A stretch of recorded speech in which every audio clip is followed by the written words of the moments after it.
Electrical power को हम लोग रिप्रेजेंट करेंगे P के साथ। किसे करेंगे? P से करेंगे। और इस P का मतलब होता है वर्क डन बाय टाइम। देखिए मतलब आप किसी काम को कितना जल्दी कर पाते हैं, यही तो आपका पावर है, यही तो आपका पावर है। जैसे मान लीजिए एक गैस का सिलेंडर है, उसको फर्स्ट फ्लोर से फिफ्थ पे ले जाना है। कोई बच्चा उसको 2 मिनट लग जा रहा है, अब ले जा रहा है 5 मिनट में, तो जल्दी कौन ले गया? 2 मिनट वाला। वो ज्यादा आटा काटा मजबूत है बेचारा, उसका पावर ज्यादा है, कम टाइम लिया ना, कम टाइम लिया तो मोर पावर। दिख रहा है? कम टाइम तो मोर पावर, इन्वर्सली है ना, काम तो वही करना है। तो अब यहाँ पर जो इलेक्ट्रिकल पावर है वो भी सेम तरह काम करेगा। फॉर्मूला होता है P = W/Q, W/T। W का मतलब क्या है? VIT में पढ़ के आ चुका पहले से, नहीं पढ़ के आए हैं? पढ़ के आए ना, पता है कि W मतलब क्या है? VIT divide by T, T बाड़ी चलेगा लो, क्या बचेगा? VI बचेगा। अभी जो पावर है वो बन गया VI के बराबर। क्या बन गया? VI के बराबर। अब हम इस पावर को अलग अलग फॉर्मूला में कन्वर्ट कर सकते हैं। बहुत सिंपल चीज इसको कन्वर्ट करना, दिखाते हैं आपको। ये पावर का पहला फॉर्मूला है, P = VI। Very important, P = VI। Simply क्या करना है? जहां जहां टाइम था उसको गायब कर देना है। देखिए अब हम जानते, ये तो मेरा पहला फॉर्मूला है, लर्न कर लीजिए। दूसरा हम क्या जानते हैं? देखो यहाँ V और I है, तो हम V और I को रिप्लेस कर सकते हैं। हमारे पास तरीका है उसको रिप्लेस करने का। कैसे कर सकते हैं? According to Ohm's law V का मान क्या होता है? IR। अरे होता है ना भाई, इस V को वहां चिपका दीजिए, क्या बन जाएगा? P बराबर IR मल्टीप्लाई I, क्या बन गया? I²R। ये हो गया आपका पावर का दूसरा फॉर्मूला। हम ओम्स लॉ से एक और बात जानते हैं, यहां से हम I का मान निकाल सकते हैं बाबू। I का मान क्या होगा? I का मान हो जाएगा V/R, V/R। अगर हम दोबारा यहाँ बैठा दें तो मिलेगा हमको पावर बराबर V छोड़ दीजिए और ये हो गया V/R। क्या मिलेगा? V × V²/R। और क्या मिलेगा? एक पावर और क्या बन गया? V²/R। ये नंबर हो गया 3, नंबर हो गया 3। अब देखिए हमारे पास 3 फॉर्मूला है। एक पावर, यहां मैं साइड में लिख रहा हूं क्योंकि इसको भी एक्सप्लेन करना है। पावर एक डिपेंड करता है V × I पर, दूसरा किस पर कर रहा है? P बराबर I²R पर, और एक बच गया क्या? P बराबर V²/R। V²/, देखिए कुछ आपको दिख रहा है यहां से? करंट अगर आप बढ़ाएंगे ना तो पावर क्या होगा? बढ़ जाएगा। पावर क्या होगा? थोड़ा ध्यान से सुनिए अगर आप बात क्या बोलना चाहते हो। अगर आप करंट को बढ़ाएंगे तो पावर बढ़ेगा, अगर बढ़ाएंगे भी तो भी पावर बढ़ेगा। तो इसमें R का क्या रोल है? देखिए चेंज तो R ही होता है ना, R चेंज होता है, बेसिकली रेजिस्टेंस बदलता रहता है। कैसे? सुनिए, अगर मान लीजिए आप डिस्कस करना चाहते हैं सीरीज कॉम्बिनेशन में, मान लीजिए आपने बल्ब को जोड़ा है सीरीज में। किसमें? सीरीज में। तो सीरीज में क्या होता है? करंट सेम रहता है। करंट तो भैया करंट सेम है, तो ये फॉर्मूला कहां यूज करेंगे? सीरीज में यूज करेंगे। अगर बल्ब जुड़ा हुआ है सीरीज में तो हम हाई वाला फॉर्मूला यूज करेंगे, P बराबर I²R। यहां से इंफॉर्मेशन क्या मिलता है कि अगर सीरीज में है तो I का मान तो सेम रहेगा, तो बचा क्या? P और R। तो जितना जिसका R का मान ज्यादा वह बल्ब ज्यादा पावर देगा ना। बुझाई लो, बाउंस हो गया पता मेरे को। एक काम करिए, यहां देखिए, ये बार बार लत लग जा रहा है। तो बुझाया कोई वाला बात? ना बुझाया? इसमें में कैसे आया? 1 2 3 आया। अब 1 2 3 में डाउट नहीं है, 1 कैसे आया, 2 कैसे, 3 कैसे आया? देखिए फॉर्मूला समझते पहले। जो पहला फॉर्मूला है ना P = VI, ये इसमें दोनों वेरिएबल है। देखो वोल्टेज भी है, करंट भी है, तो हम इसको सिंपल यूज कर सकते हैं। लेकिन होता क्या ना, आपसे क्या पूछता है कि दो बल्ब है, एक बार दोनों को सीरीज में जोड़ दिया है, एक बार पैरेलल में जोड़ दिया है, बताओ कौन सा बल्ब ज्यादा ग्लो करेगा? वाला ग्लो नहीं, बल्ब वाला ग्लो। ठीक है, देखिए इस पर तो हम कुछ बातें नहीं करेंगे, हम बात करेंगे इस वाले पे। किस वाले पे? पहला अगर मान लो इसको मानते हैं कि ये आई स्क्वायर आर है, आई स्क्वायर आर है। आई का मान कांस्टेंट कब रहता है? जब बल्ब होते हैं सीरीज के अंदर। याद करो मैंने पढ़ाया था आपको, सीरीज कॉम्बिनेशन में आई का मान कांस्टेंट होता है, आई का मान नहीं बदलता है। याद आया? सीरीज में आई का मान नहीं बदलता है। तो ये आई का मान अगर इसको हम बोल दें ये कांस्टेंट है, तो ये कांस्टेंट कब है? जब ये सीरीज में है। बल्ब किसमें जुड़ा हुआ है?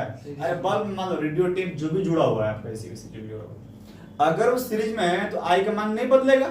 इसका मतलब ये कांस्टेंट हो गया। तो क्या मिला आपको? P प्रोपोर्शनल R नहीं मिला? अरे हाँ कि ना भाई?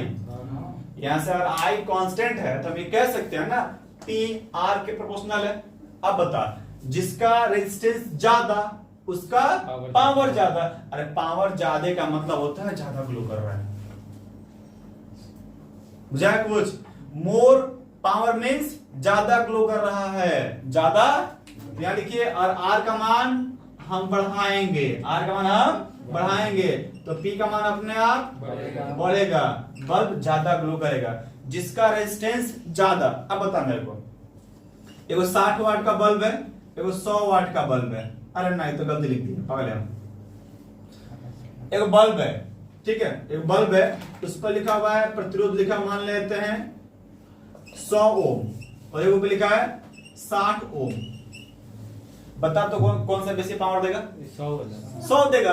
अरे more resistance more the power. बहुत इजी बात है, सब चीज समझ लो। बुझा गया?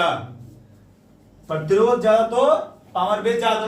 अच्छा, इस बात को मैं ऐसे पूछ सकते हैं, कैसे पूछेंगे कि दो बल्ब है, पहला बल्ब पे लिखा हुआ है 60 वाट और दूसरा पे लिखा हुआ है 100 वाट। बताओ तो इसमें किसका ज्यादा रेजिस्टेंस है? 100 वाट का। लेकिन एक उसमें शर्त रहेगा, इसमें बोला रहेगा कि दोनों बल्ब सीरीज में है कि पैरेलल में है। ऐसा नहीं बोल सकते हैं। बुझाया? अगर दोनों बल्ब सीरीज में है तो जिसका पावर ज्यादा है उसका रेजिस्टेंस भी ज्यादा होगा। अगर दोनों बल्ब पैरेलल में है तो कहानी अलग होगा। बताते हैं, यहाँ देखिएगा। ये समझ में आया आपको? ये बुद्धि समझ में आया? लिखो पहले कितना होगा। आप बोलोगे सर जी ये पावर है, तो पावर का मान दिया हुआ है 60 वाट, अब भी का मान दिया हुआ है 240 वोल्ट। तो हम यहां से आपसे सवाल का पूछेगा, बताओ इसका आर कितना है, इसका प्रतिरोध कितना हो, इसमें से कितना करंट जा रहा है वो बता दो मेरे को। ये दो सवाल आपसे पूछेगा। तो पहला मान लो मुझे अगर आर का मान निकालना है, इसका मान निकालना है आर का, तो हम क्या करेंगे? देखिए आपको पी पता, भी पता, आर कैसे निकालेंगे? इस वाले से निकालेंगे। कैसे निकालेंगे? पता है मेरे को कि पी का मान कितना होता है? v square by R. ये फॉर्मूला है पावर का, फॉर्मूला ये। तो अब देखो पी का मान कितना है? 60 वाट है, v का मान 240, तो 240 लिखो यहां पर 2 बार, डिवाइड बाई आर। आर का मान कितना आया? 240 मल्टीप्लाई 240 डिवाइड बाई 60, कट जाएगा ये, और ये हो गया आपका 4, ये हो गया 0, 16, 8 1 9। आर का मान कितना हो गया? 960 ओम। ये ओम में आया। ये किस वाले के लिए? ध्यान दो, ये जो फॉर्मूला हम यूज कर रहे हो किसके लिए? ये पैरेलल में। इसमें पैरेलल में मतलब, और हम जो घर में जो करते हैं सर्किट जो लगाते हैं वो तो पैरेलल में होता है, पैरेलल में ही होता है, सीरीज में नहीं होता है। फिलहाल के लिए कितना है? 960 है। इसमें से करंट कितना जाएगा वो भी हम निकाल सकते हैं। करंट फॉर्मूला क्या होता है? V equals to I R, V equals to I R. मिटाया इसको, देखिए फालतू दे दिया इस बार।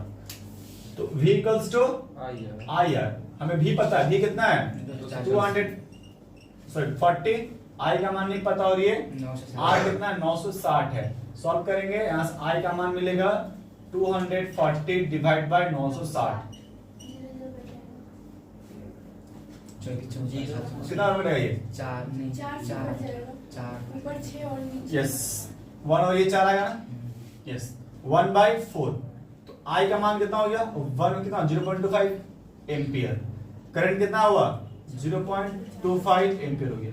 तो ये सवाल का मतलब था कि अगर कोई बल्ब है, अगर कोई एक बल्ब है जिस पर 60 वाट लिखा हुआ है, और 240 का वोल्टेज सप्लाई हो रहा है, तो उसका आर का मान कितना आएगा, 960 आएगा, और आई का मान कितना आएगा, 0.25 एम्पियर। अब सुनो, ये जो है ना, ये इसका सेफ वैल्यू है। क्या है, सेफ वैल्यू है ये, मतलब इससे अगर ज्यादा गया तो बल्ब हो जाएगा फ्यूज, बल्ब हो जाएगा फ्यूज। देखना आपको, ऐसे मान लीजिए कोई क्या किया ना, इसी बल्ब को 60 वाट का बल्ब है, ठीक है, वो क्या कर दिया, इस बल्ब को मान लो हम सिस्टम बनाते हैं, वो ज्वाइन कर दिया 150 वोल्ट के साथ। देखते हैं क्या होता है। सपोज मुझे नहीं पता क्या होता है, हट गया, अज्यूम करते हैं 60 वाट का बल्ब है, इससे पहले कितना में जोड़ा था, अब कितना में जोड़ रहा है, 150 में जोड़ रहा है। तो हम पहले आर का मान निकालेंगे, करंट वही है, इस बल्ब में कितना करंट है भाई, देखिए आर का मान कितना आएगा, आर का मान क्या होता है, दिस ये हो गया आपका 150 मल्टीप्लाई 150 डिवाइड बाय कितना, 60 वाट। चुप रहो, 3 दूना 6, 3 पच्चे 15, और ये हो गया 75, कितना हो गया 25 और 30, ठीक है, ये सही है, एक जीरो है ना,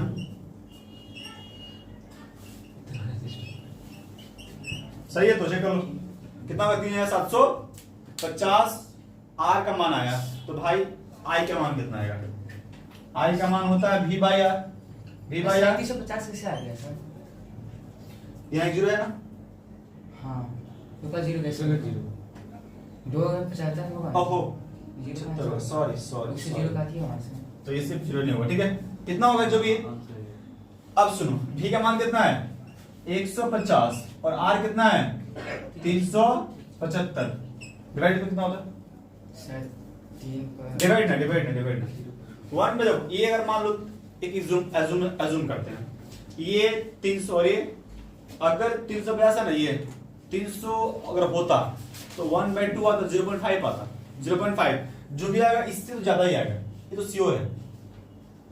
कोई फॉर्मूला है, ट्राई करना सॉल्व करने का, कर रहे हैं सर, ऐसे करो ना, चेक कर ले कितना होता है। तो जो वैल्यू होगा इतना हम बोल सकते हैं कि ये वैल्यू जो है ना वो 0.25 से ज्यादा होगा। क्या होगा, ये ज्यादा होगा वैल्यू है, सर 0.4 आ ही रहा है, आ रहा है ना, कितना 0.4 आ रहा है, तो ये जो वैल्यू है 0.4 एम्पियर आ रहा है।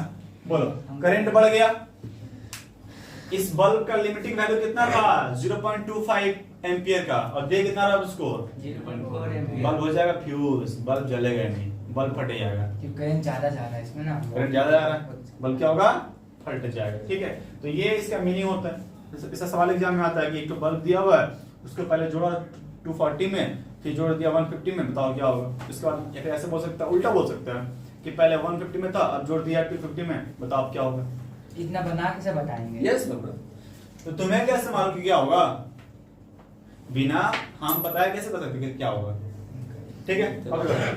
कॉपी ठीक है, बोलो पावर कितना होता है V² by R, V constant in case of parallel combination, तो क्या बचेगा, पैरेलल में जो पावर है वो R के साथ इनवर्सली प्रोपोर्शनल है।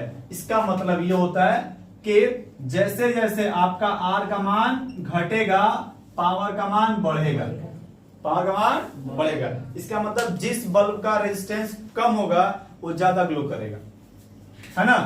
अगर रेजिस्टेंस कम है, रेजिस्टेंस क्या है, कम है, तो ज्यादा ग्लो करेगा बल्ब, ग्लो क्या आएगा, निखार ज्यादा आएगा, है ना, ग्लो ज्यादा आएगा, ग्लो क्या होगा, ज्यादा आएगा, ठीक है। एक बात